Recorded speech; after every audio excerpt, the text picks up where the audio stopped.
Hello, Rebekah. Hello, Welcome, Rebekah. Rebekah with a KAH, fellow Rebekah. Here we are. We've been reunited. We've been what? Reunited. Again, yes. And our mothers had the same idea of naming us after the biblical spelling of the Rebekah from the Bible. Mm-hmm. Fun fact. It's going to be a fun time. We're going to go on an intuitive journey of exploration with you guys today on this podcast episode. And we're excited to share many realms of spirituality. We'll be touching on what's going on right now in the environment, in the world, intuition, QHHT. It's going to be a fun surprise because we are on this journey just as much as you guys. I am going to guide us in do something different, just a grounding meditation. Please feel free to join us on this grounding and guided protection meditation. And after, we'll get started with an introduction of who this amazing woman in front of us is, Rebekah Rice, and start chatting. Sounds good. Perfect. So if you guys are driving, I don't recommend you closing your eyes, but if you do have a chance to sit down, we can do the standing. I invite you to do that. We're going to be sitting here and just doing a quick grounding meditation to close in this beautiful container we're creating with all of you. And invite you just to take a deep breath in. Feel the life force energy going in through your toes, all the way up through your body, all the way up through your crown, and releasing with an exhale through your mouth, through your nose. In this moment, in the here and now, as we feel in this beautiful present moment, together collectively with all of our guides and angels all around us, protecting us, speaking through us. I call on my guides, angels, spirit guides, all those supporting me and the collective for the highest good to speak through me, inviting my ego to take a backseat on this conversation, this podcast recording today, to speak the language of light and love, and to provide transmissions to all of you in the collective to serve the highest good. And Rebekah, I invite you to call in whoever you please or to say whatever you please in this moment as well. You said everything that I would want to say. I especially love the part about putting our ego aside and just coming fully into our hearts.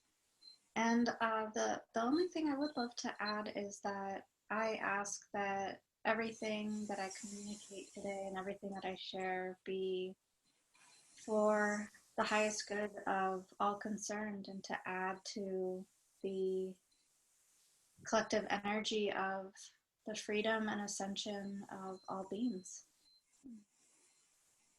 Thank you. Thank you. And so it is. All right, if you want to open your eyes when you feel ready, or if you feel really relaxed right now, you can pause this podcast and go into meditation if you please. All right, Rebekah, would you like to share who you are, however you please to share that, and what you do right now? Yeah, sure. So I'm Rebekah Rice, and I am a quantum healing hypnosis technique practitioner and a beyond quantum healing technique practitioner. I'm also an intuitive, and recently I've been playing around with distance healing, just with a friend who's recovering from surgery. So I'm an aspiring distance healer, and I'm also an infinite being having a human life, and I'm really excited about it. Well said. Yes, especially the last one.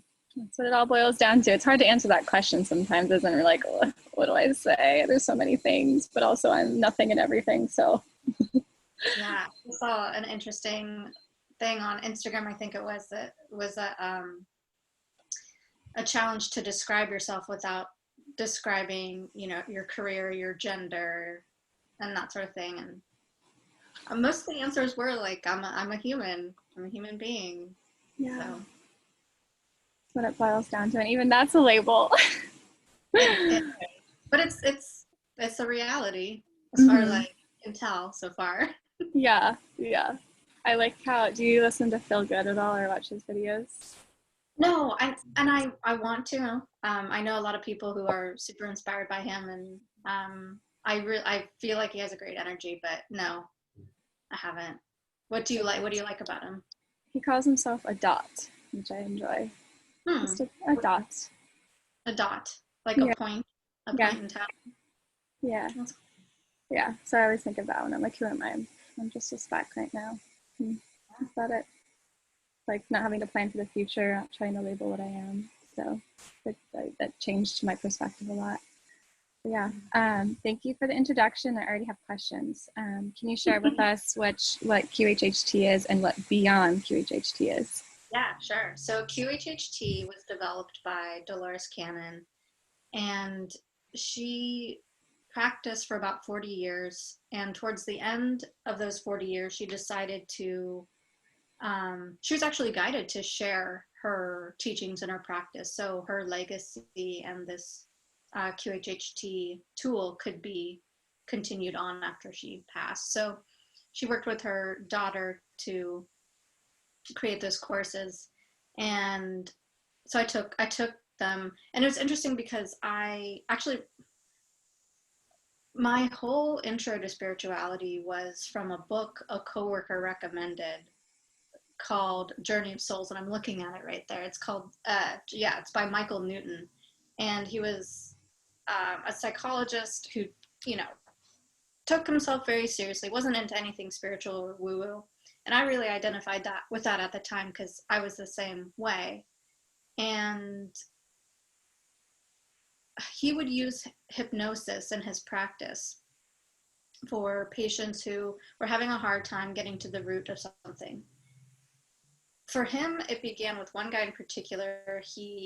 This gentleman had leg pain, severe leg pain, like his whole life, and doctors and numerous tests couldn't discover the origin of what was ailing him.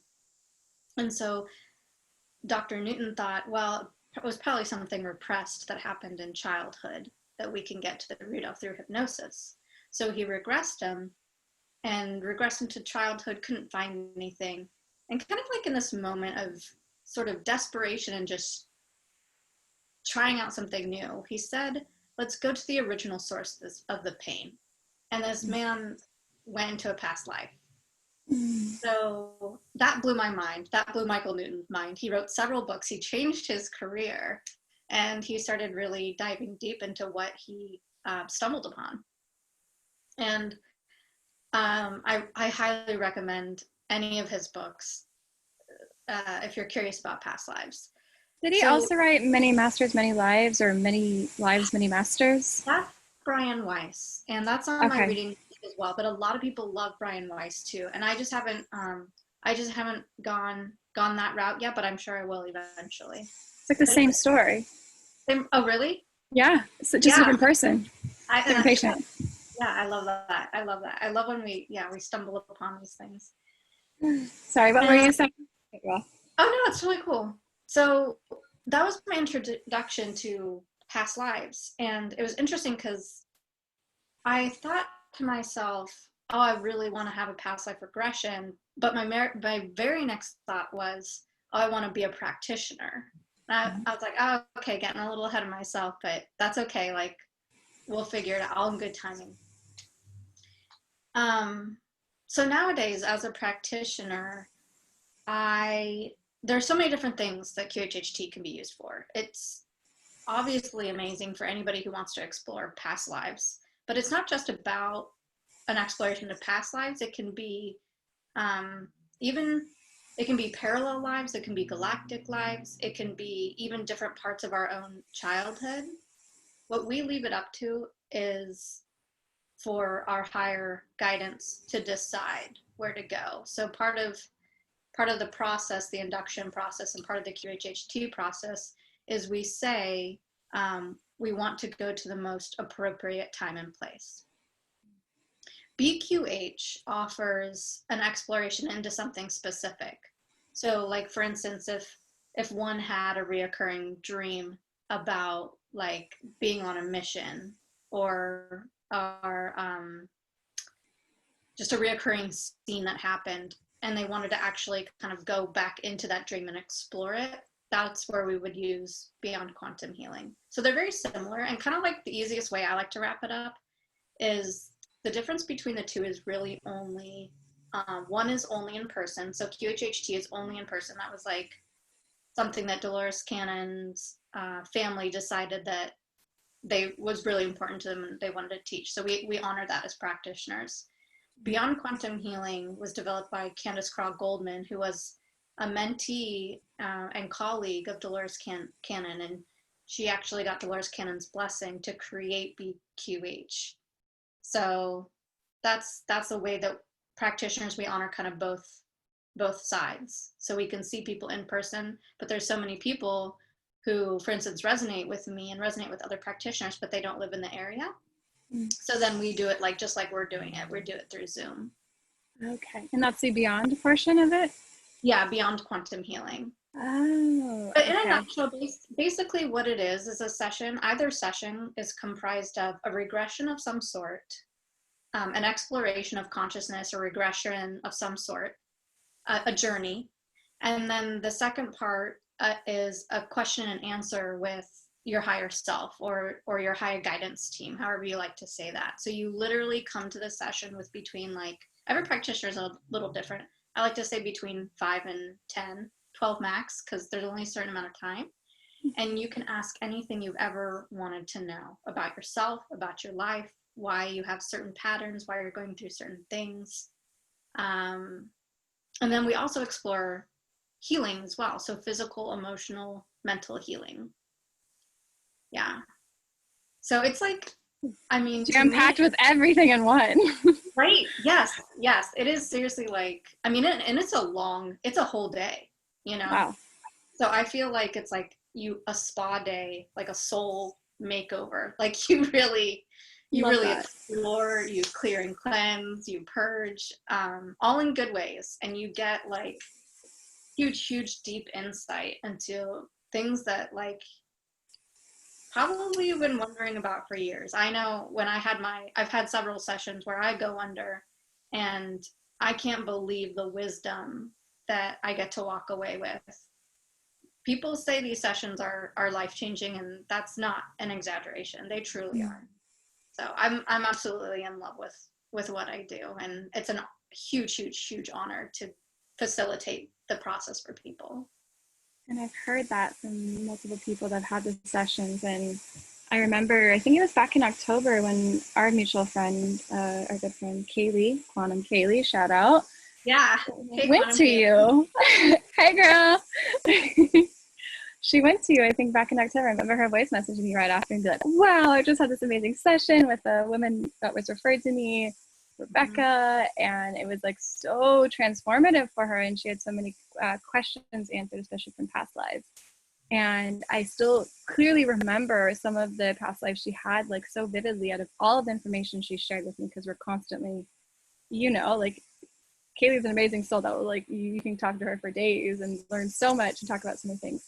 Yeah. But her session with you is one thing that's really stood out for me in all of the stuff she's shared that she's tried.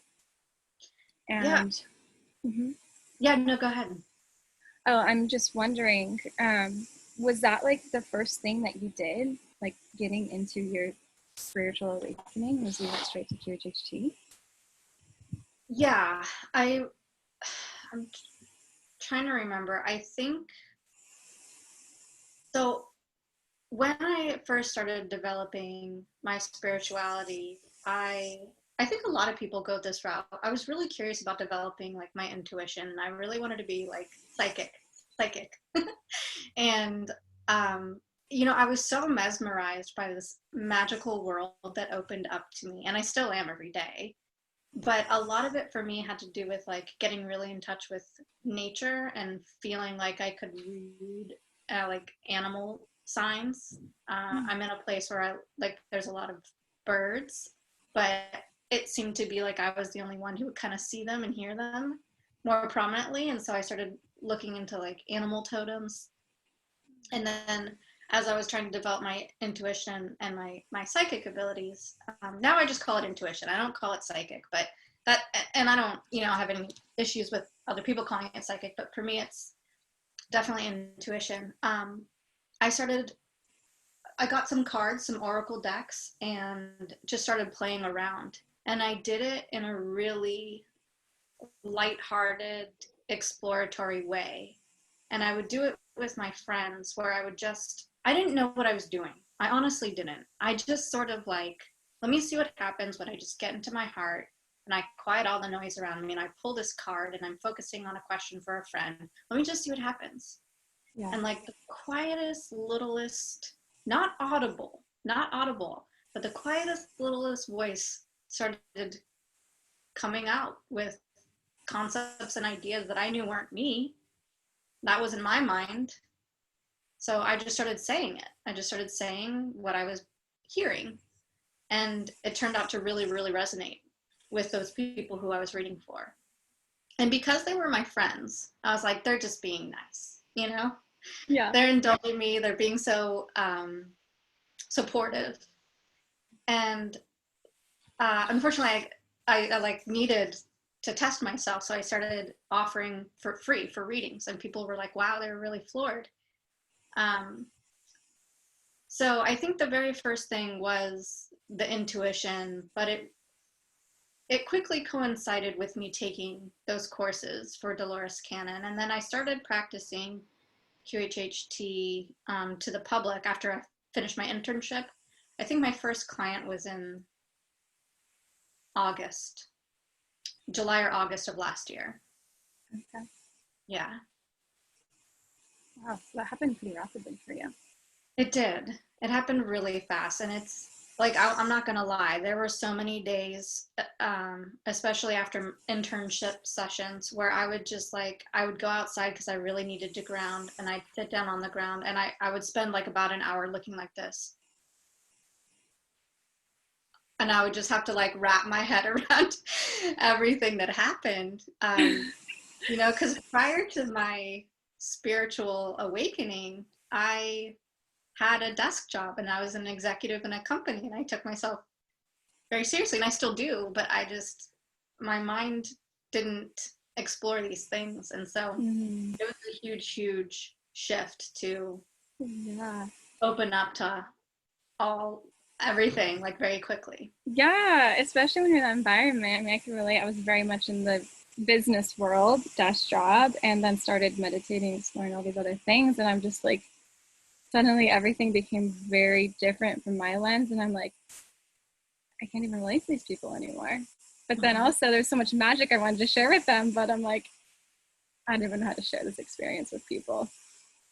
Yeah. Do you feel that way? That's why people like you are so important. Why do you say that? One of the platforms. You create one of the many platforms where we can all come together and share and be our unique magical selves. Thank you. Thank you. Yeah. And thank you for sharing this information. One thing I would like to dive more into, because this is something that may be very intriguing for people, and also I've heard you're very intuitive. So I think there's different levels, and I think it's hard to say like who's more intuitive than the other. But I want to dive into this topic more, because for me, my perspective is that everyone has the ability to be intuitive. Yeah. And it sounds like you are very courageous, and I was afraid to tap into like what you did was, I'm just gonna start reading for friends, like, and you did that so quickly and built the confidence and practice to build that per se skill or inner gift we all have. So let's talk about intuition more. What are some ways people can discover that gift? Yeah. Well, I think the first step, just like you said, is to bring about an awareness that we all have this ability, right? However, we also have the ability, all of us, to become like astrophysicists. And I know that I don't want to do that. And I don't have like a natural knack for math and physics. I see numbers and patterns, and I very quickly get overwhelmed. So I think like the acknowledgement that we can all do it is super important. And I think the acknowledgement of you have to want to do it, like it should be something you're excited and passionate about, is kind of like a good indicator of whether or not it's something you should even explore, right? We don't really want to do anything we don't naturally have a curiosity or passion for. Otherwise, you're probably distracting yourself from something that you actually do have a passion for. And then for me personally, having like a playful, exploratory, inquisitive way to go about it worked for me. I didn't, nowadays, and when I very first started in the beginning, I don't think I could have handled somebody asking me a pretty high stakes question, right? Like I wouldn't really want anybody in the beginning to ask me about their relationship or their career or money, because like you said, I really did need to build up that confidence. And I think this is why reading for friends is really good. You know them well enough to kind of vibe with their energy and have that connection. So there's like already like a trust and an ease with friends. And you do know a little bit about them when I as an intuitive know a little bit about somebody, for some reason it sort of is like an invitation to go much deeper. Yeah. And so having somebody that you trust to be able to allow you to do it, I think is super important. And there's so many ways to also, like, once you are ready to get yourself out there, to offer free readings. I see it all the time on Facebook, or just like pulling cards. Like some people like to read collective energy. And so just like giving yourself the permission to explore in a way that feels good to you. Like I always want to talk about trusting yourself, right? Mm-hmm. So just trust yourself that once you set the intention to want to be able to develop that skill or ability, that your guidance team and your spirit will lead you on probably a really fun way to go about doing that. Yeah. And for me, again, like it's seriously just as simple as like we started in the beginning. I ground, I get centered in my heart. I ask for my ego. I ask to the best of my ability to set my ego off to the side. I also ask to release any fears about anything that might come up, because sometimes there's like the worry about being the messenger, right? But I set the intention to trust that whatever comes through, and I ask that whatever comes through be for the highest good and the highest healing of who I'm reading for. And when I do that, it goes back to trust. I have to trust that whatever's coming through is of the highest good for the highest healing of that person, and that I'm being trusted enough to bring that through. Yeah. And I have a question for you right there. Would you be willing to walk us through that initiation in the beginning before you do a reading for people to be able to have as an example to go back to? Yeah, so like what I say? Mm-hmm. Sure, yeah, okay. And it's not the same every single time. Okay. So, but it's the same topics, just not worded the same. So basically, I put my hands on my heart, and I say, I root down to Mother Earth. I send her some love. I send love up to Father Sky, and I open up my crown chakra. I ask the highest light to be clear and cleanse me, to blast through me. I set the intention to release any stagnant energy or lower vibration. I also sage myself prior to this. I sage myself, I sage the room I'll be in, and I ask for protection. Yeah. Okay. And then I say that again. So I'll say something like, with my I am presence, I command my sovereign power, and I request the highest light to clear out any energies that are not of the highest good. I ask that this room be cleared and cleansed of any energies. And I ask for protection to be placed around me, around my room, and around this house, so that only energies of the highest light may listen in and may provide guidance. And I command that any energy that are not of the highest light be permanently removed with love and blessings from this area and be taken to their perfect place. I set the intention to connect with my client's highest self, their I am presence, their divine self, and all their guidance, cosmic, angelic, and galactic of the highest light. I invite them to connect with me and to bring forth messages that would be most helpful at this time for this person, for their highest good, for their highest healing, and for the highest good of all concerned. I ask for myself to be a clear vessel and channel for this high guidance, and I ask my own guidance team, galactic, cosmic, and angelic, to help guide this process as well. I clear out my heart and ego and mind of any last remaining energies so that I can be a clear conduit in service to the light. And that's basically it. Wow.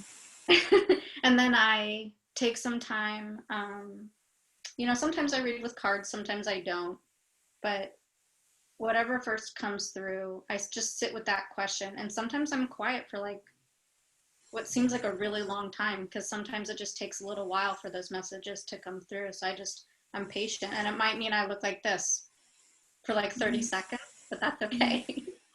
And then it just goes from there. Can we give it a try? You want me to do a reading for you? Yeah. Or the collective, whatever feels good for you. So I've never done a message for a collective. I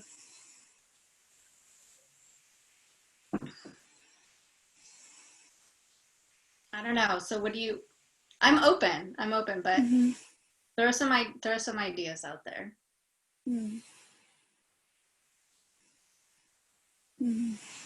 Collective. Yeah, you want me to try? Yeah. Or whoever's listening, tuning into whoever's listening to this. Okay. All right. And so I just did my clearing. So do you want to like present a topic or an area of focus or a question?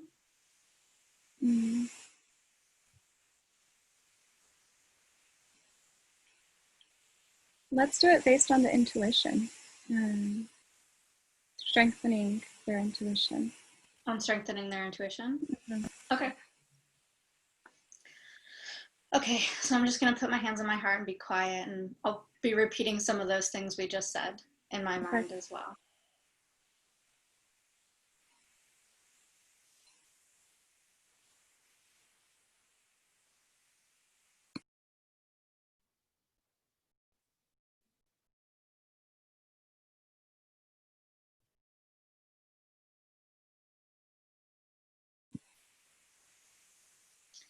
And so how this works for me is they'll like give me a couple things, and then it's funny that I have to say the couple things, even though for me it's not a complete sentence, because they kind of won't share more until I start talking, and then as I start talking they share more too.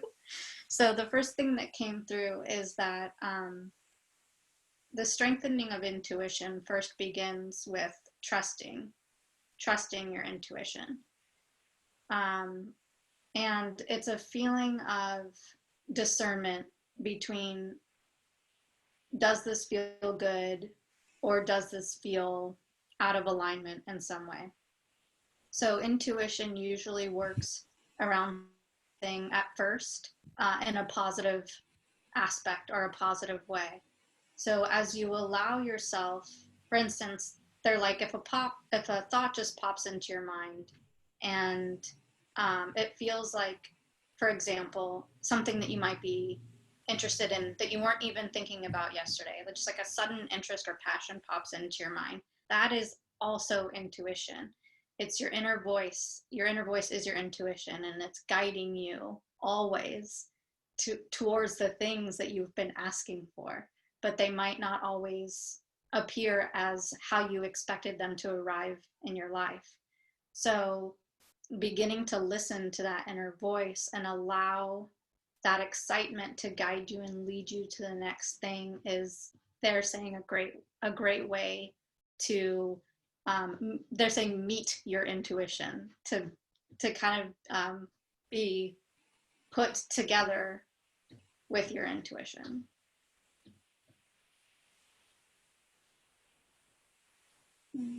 Anything else coming up? Yeah, they're saying, there's always going to be little breadcrumbs for me. They showed me books. Books are always a big thing for me. And I'll give you an example. I have this book. I have several books right now that Spirit guided me to buy in the beginning of March. And the way it happened is, the thought popped into my mind, and then I had a memory about it. And then the next day, somebody in the physical suggested it to me as well. Mm-hmm. So our intuition, as we give it energy and appreciation and a momentum, it'll lead to kind of like the next clue, if you will. And so you'll have that synchronicity. Mm-hmm. They're saying, like, coincidence is rarely actually a thing. Yep. Yeah. And so just allowing yourself to be kind of like swept up in the energy and the magic. And they're saying a lot of people do get caught up in the questioning themselves and the lack of, they're calling it the lack of trust in themselves, because we're not encouraged or trained to do that. We're sort of taught to second guess ourselves constantly. But they're saying you can second guess yourself and trust in your intuition at the same time. They're saying go towards the intuition, let your ego and your mind second guess things, but then come back into alignment with what you're actually excited about. And like they're saying, allow yourself the honor and pleasure of indulging in the things that make you excited. Mm-hmm.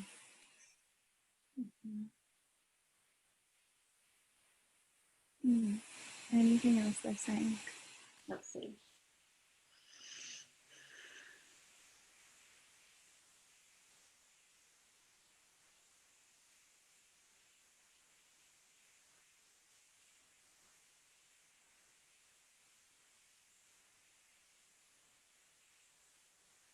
So they're saying, like, cards are good, but there's so many different ways for people to open up to their intuition as well. There's no right or wrong way to do it. They showed me somebody like sitting outside and just beginning to journal as like a thought experiment, or just like a free flow experiment. So they're saying, like, you can ask a question and just start writing, but try to get out of the mind and into the heart and see what comes up. You can also do that for other people. It's really hard for me to read for myself, ironically. Yeah. I'm good at being intuitive and like following my own breadcrumbs and things like that of where life is leading me. But when it comes to like just asking for advice, I actually trade with somebody else.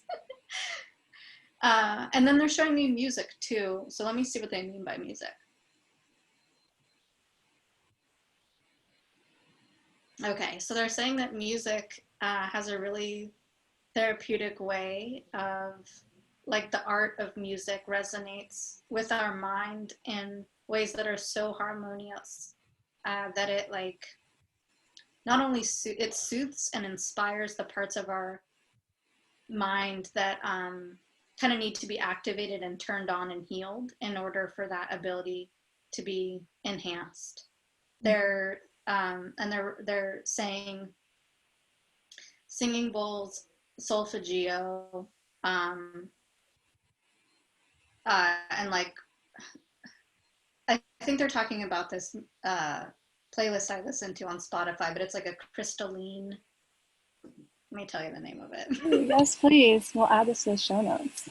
It's called A Private Crystal Sound Bath, and Okay. it's by Victoria Andrea Madamba. It's like 15 hours. Wow. Just having that, like,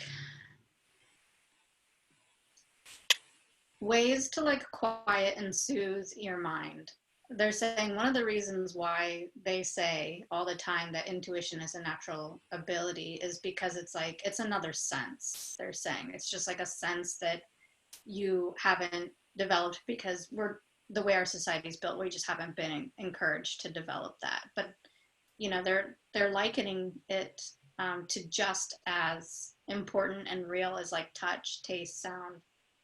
And when we're listening to this music, they're saying that it creates a space for that healing to begin to occur and to activate it as well. And I have I just have it on in the background sometimes, or just like when I'm getting ready or showering or taking a bath or whatever, just like quieting. It's like a form of meditation, just you're quieting your mind. Yeah. And you're just allowing like your mind room to kind of just breathe and be without constantly chewing on problems or figuring something out. You're just like, it's just like, that's what this music does. I think is it just allows that space, that spaciousness. Mm-hmm. Oh, very helpful. Yeah. It's quite the irony of silencing the mind in order for messages and solutions to come through. Right? Yeah. Versus trying to actively use our mind in order to solve the problems or get the answer. Yeah. And I think another thing that's really stuck out to me over my practice is there's for many people I've heard that there's beings who speak to them. And when I've asked who am I speaking to, I'm either speaking to that person's guides, or I'm speaking to a higher aspect of myself, which I was fascinated by. What do you mean by that? So I was told that at one point when I asked who am I speaking to, I was told that you're speaking to yourself, an ascended version of yourself that exists in another dimension. So it's like your future self. Yeah? Well, I don't believe in linear. I said a hummingbird? No, I think it was a wasp or a fly. Oh. Just right as we said future self, it was like, hey, in the video camera. Wow, that's never happened. Huh. Maybe that was our future self. There's our answer. So you called it your higher dimensional self? Is that what you said? Yeah. Okay. Yeah. So not like it could. Yeah. It's future. Future is a totally cool word to use. But I also, there's this awareness that everything's kind of coexisting at the same time. Yeah. So yeah, it's stuff. I think about like bringing all of the aspects of me, like before when we were talking about divine self, I am self, like trying to get into alignment with all of those. I picture it like a giant line, like this infinite line going up into the sky from me. And it's just like along the way, there's all these selves. I like that visual. Okay. Yeah. It's not like they're at different points. It's still, you're connected. It's almost like your chakras, right? Like you're aligning your chakras, realigning your cells. Yeah. Through all the dimensions. Mm-hmm. And so you're speaking to the one connected closely to source. Hopefully. I mean, I like to think so because I set that intention. Yeah. And the information that comes through is always super helpful. And that's another thing. Sometimes I'll notice within myself, something that came through wasn't as high vibe as I think it could have been. And so that's an indication to me that, like maybe my ego's in a way a little bit. And so I'll just re-ask the question, and I'll ask it to be rephrased and just again reset that intention for it to be for the highest good of that person. That's helpful. I've been in that even for myself, asking, I'm like, is that my ego? And then feeling like I don't have another chance to ask it. But I love that you offer another opportunity, reframe the question, allow for that to come through again. Is that what you're saying? Yeah, because we all have our filters, and we all have beliefs, that are hardwired, and sometimes we have to put those to the side in order to really be a super pure conduit for somebody else. So Yeah. like, I read for people who have various beliefs, and it doesn't matter if our beliefs differ. What matters is if I can completely set all my ideas and thoughts and opinions off to the side and just allow for whatever wants to come through to come through. Which is exactly what you do in QHHT, right? Like you really are just a conduit, a vessel for the other person. So Yeah, what is that exactly. like? I want to know more of like the insider, like the experience from your aspect of what's really going on when you're doing a, would you call it a reading? What would you call it? No, it's really different. So in QHHT, I'm actually just a facilitator, so I'm guiding the person, and Mm-hmm. so I don't I just ask questions. So as practitioners, we don't give like advice or information. We we just help the person through their journey. So everything that's coming through is coming through from that person and from their higher self. So the first part is kind of like when we're doing the regression or the journey, that person is, we've regressed them, right? So we put them in a really deep meditative state, Mm-hmm. and we ask the clients, we ask our clients to simply report on what their experience is using their senses. So some people are more visualizers, some people just know, some people hear things. The most common is seeing, visual. And so, they're literally just arriving somewhere. And then we, as the practitioners, help them figure out who they are, where they are, and why they're there. So they're just reporting, so they might say, oh, so we say, like, what, just say the first things that you see now that you've arrived where you are, and they'll say, I'm in a forest. Okay, great. And so we really get them oriented in that scene by asking them grounding questions, to help them really fully immerse in that experience. And then once we're there, then we explore more, and we go to different scenes and different times and different places within that lifetime to get the whole picture. Mm-hmm. The cool thing is, it doesn't always make like logical or linear sense.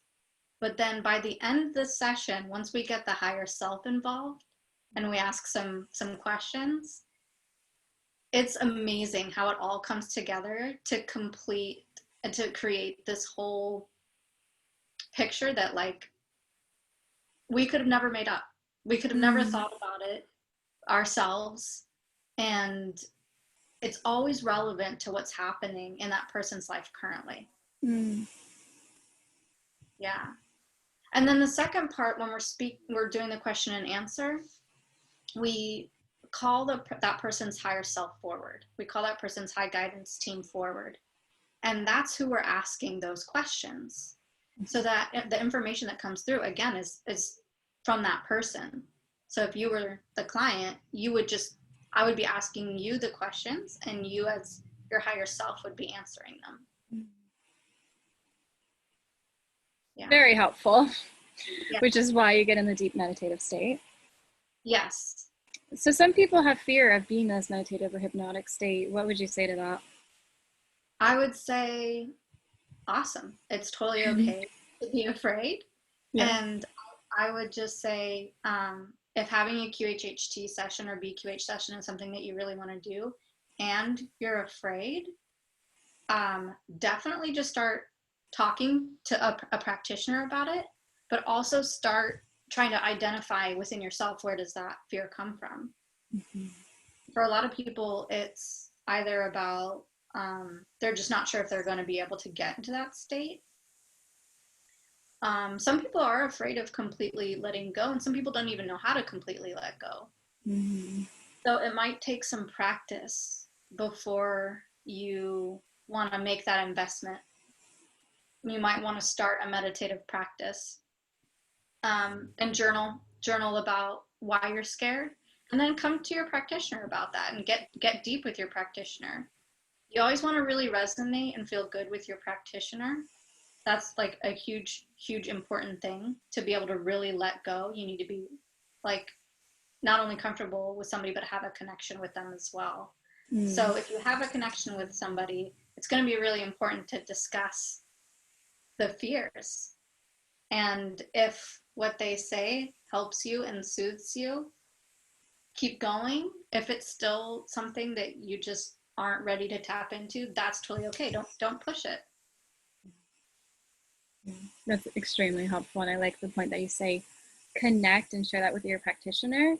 I could imagine quite a few of us covering people pleasers out there be like, well, I don't want to waste their time, or like, you know, I'm only just going to go to the session and that's all I get. But it's like you're saying, we're here to make this experience the best and to really get what you want or what you need to hear out of it. So connect that relationship or build the trust and the feeling of safety with the facilitator. And that even goes for anything. I feel like when I decided to try drinking ayahuasca, I wanted to make sure I felt safe with the shamans. And what was nice was I didn't just do like a one night ceremony or weekend. I was in a retreat with these shamans a couple of days before we even did the medicine. And it was a whole process I went through of expressing my fears to them, to other people, journaling to Mama Aya, saying what I was afraid of, asking for what I intend or desire from her. And so it built the trust before I went to that ceremony for that experience. And I feel like that can hold true even for, I'm sure, QHHT as well, right? Yeah. Yeah. And it's, people often compare journeying with plant medicine to journeying in QHHT. So I'm glad you brought that up. And I completely agree. It's the same sort of concept. Like if we're going to trust these really vulnerable and delicate parts of ourselves that really want to come out and be explored, it's so important that you feel comfortable and you trust the person who you're going to provide that honor of facilitating that healing. Yeah. And using your intuition to guide you, that facilitator, right? Yeah, that's one of the cool things that happens is sometimes I can actually see what my clients are seeing and feel what my clients are seeing. And that does help me. You feel that connection, like you know your contract, you have a soul contract together, and makes the experience that much more profound for both of you. Yeah, that was definitely one of the things with Kaylee. It can be a little confusing at times too, because like you're meeting somebody for the first time and you're in a professional atmosphere, and yet you're feeling things that you know aren't just like, you know, a typical office visit with a professional. It feels like so much more sometimes. That's fun. Yeah, I'm sure it could get confusing. I mean, I've met several, I've become friends with several of my clients, and that was something that I really had to um, resolve within myself, like if I was crossing a professional boundary of some sort. But when it comes to energy and this beautiful, juicy, deep, deep work that we're doing, Yeah. we also have to acknowledge that spirit brings us together and sends us the people we're meant to have these sessions with. So that's another way just to follow your intuition, you know, breaking that barrier and following my intuition. Absolutely. And I don't know what you're trained as a facilitator. I mean, there's a lot more training that goes into it than from my business where I'm coaching people in business, and it's not like I'm doing it through a certified process or formula. But even that was like a barrier for me when the more that I tapped into my intuition and letting my guides bring clients to me or for me to reach out to them, like it changed so much where like every single one of my clients I love, and I tell them I love you. And even just yesterday, I part of my work is I intuitively reach out to people and meet with them on calls, which are connection calls or clarity calls. And just yesterday, for the first time, I met with two strangers on calls. And by the end of the call, they both said, Rebekah, I love you. And it was the first time I met them. And I'm like, thank you. Like, universe, how beautiful is that like we feel that together. And it's not like I have to be like, oh, it's the business call, you know? Yeah. Like it's interesting to mix the business with the spirituality and the energy together and dance with that, isn't it? Yeah. And I just want to say something back to you. Like, I think that what you just said is the perfect example. You had, you intuitively reached out to somebody, and it was such a fruitful interaction that by the end of it, you were feeling both, you were feeling this like incredible love. And that's that, I don't want to call it validation, but that's sort of like, that's the product or the fruit Yeah. that you're witnessing when you follow that. Yes. Mm-hmm. I have a question for you. This is like something that I've been pondering. I'm curious to see your perspective. So you, in your past life and this lifetime, were an executive. What type of business did you do, or what type of work did you do? Yeah. So I worked for a private autopsy company in Mm-hmm. the Bay Area of California, so outside of San Francisco, in a little East Bay town. Okay. I worked there for about 7 years Wow. total. And how was it going from that corporate or business world to now running your own business and being in a completely different environment of work? Yeah. It's been a roller coaster. I'm not gonna lie. Yeah. I and a good one. You know, one that's taught me a lot about myself, including how brave and resilient I am, and how much I can actually trust the universe. So, Mm-hmm. you know, when I first started reading that Michael Newton book and started opening up to my spirituality, I put something out there to the universe, and I didn't quite understand how powerful it would be, or kind of like the repercussions it would have. But I said, "Hey, spirit, I want to put myself in alignment with what I'm really supposed to be doing." I didn't say the highest timeline because I didn't have that language back then. But I said I want to be in alignment with like who I really am and what I really should be doing. And then about 4 months later, the company closed, and I don't think that was all me. Are you sure? I don't want to think that because close a business and take people away from their careers, because we had like 25 employees, and I I think it was just divine timing. Yes. Yeah, but I was very quickly out of a job, and in my before I did autopsy work, I was a funeral director and an embalmer, and I knew I didn't want to go back to that. And so I had this fresh slate, and that's where I was just kind of like, um, I'm gonna do what I feel like doing. I'm gonna do like this is a second chance, and I'm just literally gonna follow my passion. And I have an incredibly supportive wife, and unemployment really helped. And yeah, it's been a slow journey of building up this new career. What's opened up for you through choosing this new life path or having it guided to you? I think for me, like, I mean, so much. But the juiciest thing for me is like probably the self healing that it's had, um, opening up to loving myself and learning how to really love myself and my life, and learning how to begin to see things from a much broader perspective, Mm. learning gratitude, uh, learning how to kind of dance with all these paradoxes and mysteries of life in a way Oh, that yeah. didn't depress me or make me feel chaotic. Mm-hmm. Uh, yeah, and then just having the honor of deeply connecting people and being a part of their self healing as well has been the most rewarding thing for me. Yeah. Mm. Thank you for sharing that. I can relate to all of those.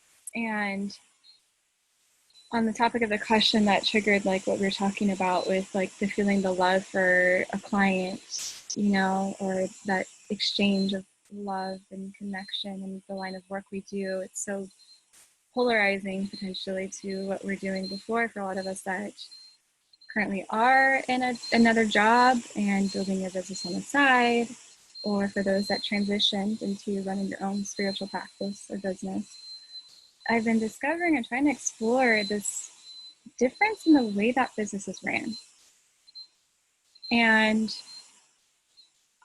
especially right now, there's a lot of rebuilding happening or restructuring happening in the world in all different areas of economy, personally, socially, health-wise, just all over the planet in so many different realms. And so I've been really grappling with this of what the potentiality of what's happening, at least from right now, for whatever time you listen to this, it could be a different timeline, in the world. And I see there's some beautiful things about how business has been created and the rules of business, but also some things that have been harmful. And from being an executive to now being an entrepreneur, what have you seen, like, what have you observed through that? I don't know if that question makes sense. Yeah, I'm not quite sure. Can you frame that? Can you frame that again? Yeah, that was like a mouthful, and I don't know if that was even a question. Let's see if I can explain what I've been thinking about. Is as a spiritual entrepreneur and being someone that's trained in the traditional business world, what do you recommend practices that helped you through your training, and what things didn't help you? Yeah, yeah, okay. I think I had to start off with even figuring out and discovering what I really liked because I was on autopilot in survival mode for the longest time, trying to just make sure I could stay relevant at work, successful at work, and lead people at work. I was in a leadership position. And I would, every day, I would bypass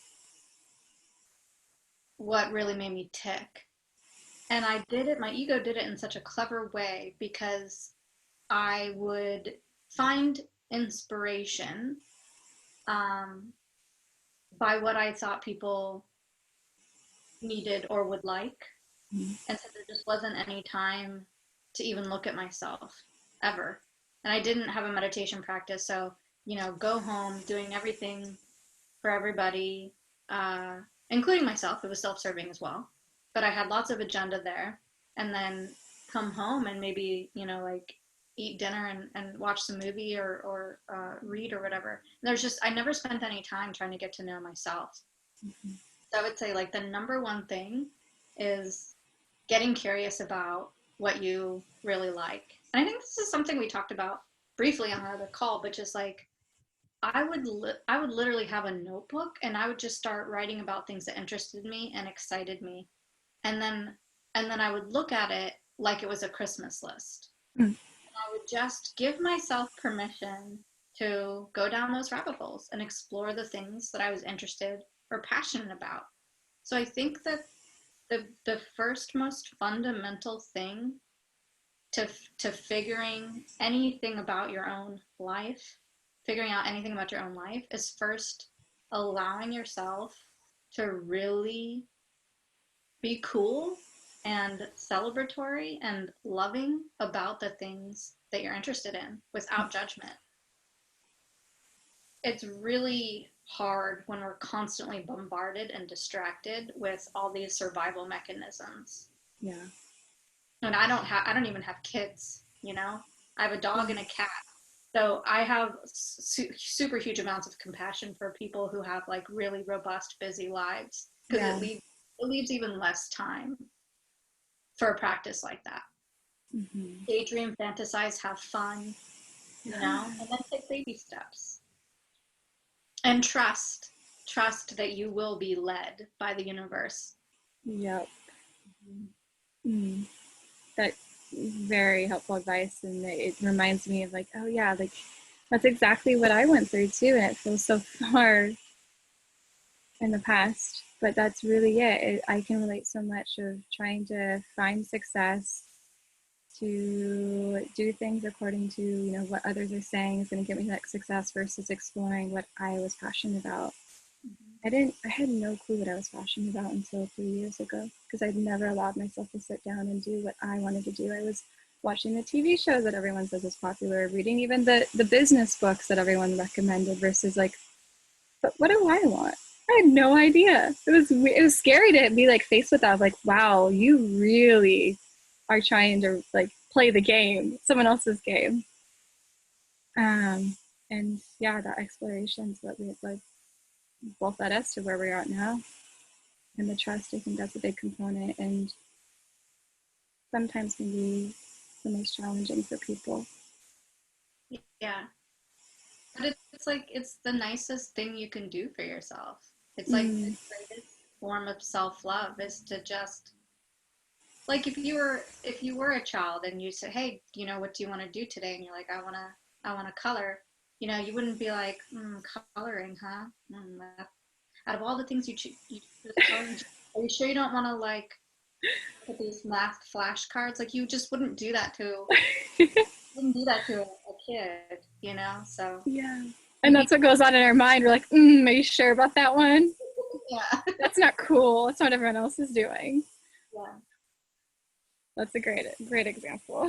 And I think the other thing is like when we decide we want to be of service and we want to do something that's more in alignment with who we truly are, we can sometimes also get really bogged down about like quantity and like getting to be the most effective for the most amount of people as possible. Yes. I highly, highly encourage everyone to recognize that it might not be as egoically, is that a word? It might We're not making it one. as satisfying to the ego to help a smaller amount of people, but it's just as important. So we're all built for certain strengths, and that's totally okay. I am not awesome at social media, and it's something I battle with internally because I do, even though I'm talking about trying not to, that's something I'm actually still working with too. Yeah, it's just having that humility that we're all going to be guided. We're all going to be Yeah. guided to whom we can help the most. And that's also going to be in divine timing. Yep. Yeah. Oh, it's so valuable. I've seen and spoke. Even I was in the beginning of the infancy of creating what I was trying to figure out as my calling in business. And there's so much of the grappling of like, what do I want to do? But then like, oh, is there a need for that? And is there money in that? And like all of the other things versus just trusting that whatever that message was that came to me first, that it would all work out and I could just trust that it will fall into place. And even if it is impacting a smaller amount of people, that's just as important, if not less than or more than someone else's calling. Yeah. Yeah. Yeah. That's super helpful. Well, as we wrap up, I have let's see, a couple more fire round questions for you that I'm curious to know. Yeah. Um, hmm. Do you see auras? I have tried damn hard to see auras. No, I can't. Sometimes I'll see little things around plants, but nah. Cool. I don't know. I've never asked that, but that one came to me. I can't either. Not yet. But my mom's exploring it right now, and I'm like, Oh, yeah, something interesting. What did you have for breakfast? my wife made me no, it was an avocado toast. It was um, hummus and toast and an egg and pickled onions. Oh, that sounds so good. It was. I want some hummus. I miss hummus. Living in the jungle can be rough sometimes. No hummus over No. What is an affirmation or a quote that's really been true to you or that has stuck with you? there. So I'm a little nerdy. I have alarms set on my phone for 4 times a day with affirmations. I'll just read you the one that went off, unfortunately, while we were talking, but I don't think you noticed. No, I Uh, didn't. so this one is, oh, I am, I am in my heart, and I'm aligned with my divine self. So I'm in my heart, and aligned with my divine self. And when these go off, I'm not always good about it, but I try to put my hand on my heart and repeat it several times until like I have this sense of like, it's almost like, you know, when you need to take a deep breath and you do, Ah, like I do the mantras until I feel that feeling. I love that. Yes, and it's of course like you would set alarms. Yeah, we're not perfect about it, but that's why we set the alarms in the first place, and that's okay to do. Yeah.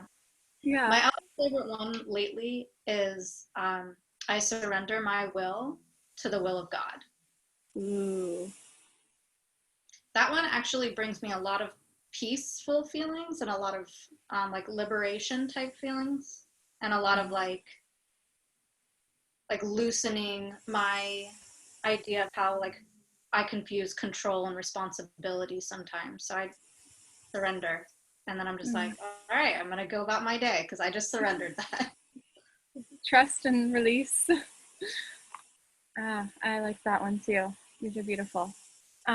Is there a book that you're reading right now? Yeah, well, I'm reading 3 books right now. So I'm, the one that wants to be read all the time is Ra, The Humble Messenger of the Law of One, the Law of One books. And I'm also reading the Seven Sacred Flames by Ariella Lewis or Louise. And then I'm reading the Sophia Code by Kaya Ra. I think it's I haven't heard that one. yeah, Are you a manifesting generator? I am. Yeah. Yeah, 3 books. we read books. We read 3 at a Multiple at a time. So I love that. How do you bounce between them? Like, do you just read one? Do you read all 3 in a day? Or how does that work? time. I read the Seven Sacred Flames kind of like I imagine how people read the Bible. It's just a go-to book. So Okay. I'm I'm finally finishing it, and then I read the prayers. And I'll go back and read it linearly again. But that one's like in the morning, like to help set my energy. I love that one. Okay. It's yeah, it's really inspirational and powerful, and it goes into um, the sacred rays that come directly from God and the various ascended masters that are ambassadors of those rays, and how you can work with those rays and those energies to help continue to guide you and kind of reactivate your ascension and your divinity, your I am presence. The Sophia Code is like, that book lets me know when I'm ready to read it. Spirit lets me know. That book has taken me a long time to read because it's really healing and activating. And oftentimes, after the section, my mind and my heart really need to open up to the healings in that book. Mm. And then I need to integrate a lot. So that one takes time. The Law of One is, I would probably say, one of the most influential books of my life. And I feel Really? so blessed that that I was ready at this time to read it. It's fascinating. It's a channeled it's a book it's a channeled book. So Ra is the energy collective that's being channeled through these researchers, and it was back in the, I think they started off in the 70s practicing this modality, and then in the 80s is when it started to become effective and they were able to receive the messages. Wow. I Mm-hmm. haven't heard, I think I've heard of the Sacred Flames, but I haven't heard of the other one. So I'm going to try to link those up in the show notes so you guys can access those as well, along with other things Rebekah's mentioned or recommended throughout the episode. You gave us so many good resources, especially books. Great time to be reading as you're maybe at home and have plenty of more time to be with yourself. So thank you for suggesting those. As we wrap up, is there anything that we haven't shared yet that you feel called on your heart to share with the listeners today? Yeah, I a big major thing that I've been learning a lot myself lately, so I'm not a master of this, but we are being bombarded right now with a huge shift. And it, no matter how jarring it can get, no matter how topsy-turvy and chaotic and scary it might feel at times, it is so important to remember that no matter what happened throughout the day that you witnessed or heard or saw or learned, it's so important to not forget to take some serious, serious time, even if it's 5 minutes or 2 minutes. Put your hand on your heart and just remember that you're safe, that you are taken care of, and that you have a huge team of beings who are on your side and guiding you. You're not alone, and you can always ask for help and peace. And then hygienically, try to release every day. Try to ask for light to be blasted into you every day. Just reset and remember, everything can go on around us and feel however it needs to feel, but we can always return back to our heart and center ourselves. Thank you for sharing that. That is extremely needed. That message is true for all of us, even for us that practice. It's that reminder of, yes, going back to the love and the light, and to practice the spiritual hygiene. I love that. Thank you. I just want to acknowledge you, Rebekah, for showing up today, for being put on the spot to channel for us collectively. Yeah. And you're just saying yes to it. And what was that? I said you're welcome. Yeah. Thanks for putting me on the spot. You're welcome. I like to challenge people sometimes. I forget that could be scary in the moment. That's the beauty of just like taking our ego out of the way and be like, okay, I'm getting a calling. I'll do it. Yes. And just all the work you're doing on yourself and helping others through their healing each session that you facilitate, and all of the information sharing with others on social media and real life. Thank you. Thank you for being a being of light, and for being a light worker here during this time. Thank you so much for having me. This was so much fun, and a way to help me like get into my heart and be in alignment and co-create with you. And so thank you. This was an amazing time and opportunity. You're so welcome. For those that would like to learn more or curious about QHHT and your other work you do, where can they find you? So the two best places to find me are probably my Instagram, and my handle is at Rebekah Rice QHHT, and then my website is www.rebekah-rice.com. Awesome. And we'll link that up in the show notes so you guys can easily access Rebekah. I follow her, and reach out if you're curious for a session. I still want to do mine, and I've heard amazing things. So if you have that intuitive nudge, please listen to it, even if it's just to reach out and ask questions. You don't have to commit, but our intuition is guiding us, right? So listen to those nudges. And on that note, thank you everyone for listening. Thank you, Rebekah, and we love you guys so much. Bye. Bye.